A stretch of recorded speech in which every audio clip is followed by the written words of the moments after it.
यह दास्तां है दो राज्यों की, जिसमें एक राज्य छोटा था। उसमें रहने वाले लोगों की संख्या कम थी और वो समुद्र के किनारे बसा था।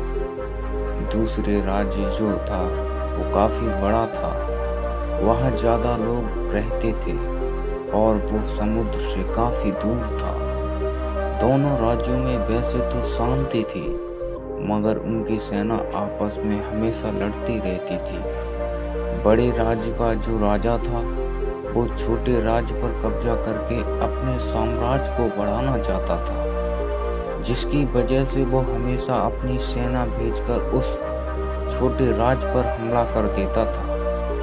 एक दिन ऐसा आया जब उसके इन हमलों ने एक बड़े युद्ध का रूप ले लिया, जिसके चलते बस छोटे राज्य को बहुत नुकसान हुआ और उसके आधे से ज्यादा सैनिक मारे गए।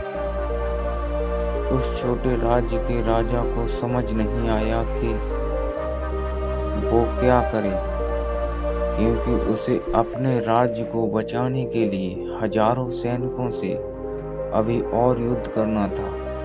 लेकिन उसके पास कुछ ही सैनिक बचे थे।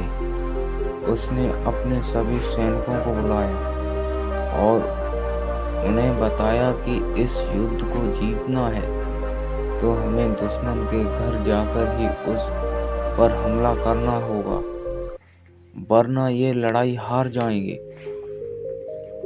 उसने अपने बचे हुए सभी सैनिकों को, हथियारों को एक बड़े से जहाज में भरा और समुद्र के दूसरी तरफ से होते हुए उस बड़े राज्य की सीमा के पास पहुंचा।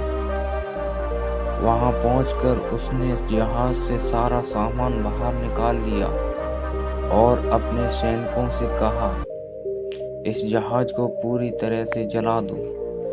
सैनिकों को कुछ समझ नहीं आया, लेकिन राजा का आदेश था तो मानना ही था।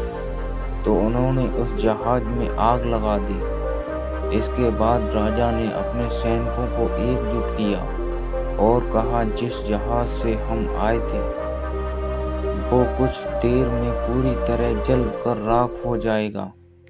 अब हमारे पास सिर्फ एक ही रास्ता है, इस लड़ाई को जीतने का या फिर इस लड़ाई में शहीद हो जाने का।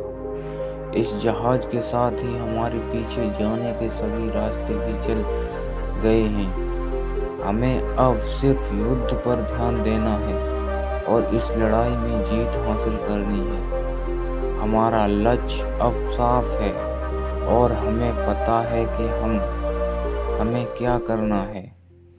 इसके बाद उस राजा ने अपने सैनिकों के साथ मिलकर उस राज्य पर हमला कर दिया। उसके पास सिवाय लड़ने के कोई दूसरा ऑप्शन नहीं था, इसलिए वो पूरी जी जान से लड़े और उस बड़े राज्य के हजारों सैनिकों को मारकर उन्होंने राजा को बंदी बना लिया और युद्ध जीत लिया।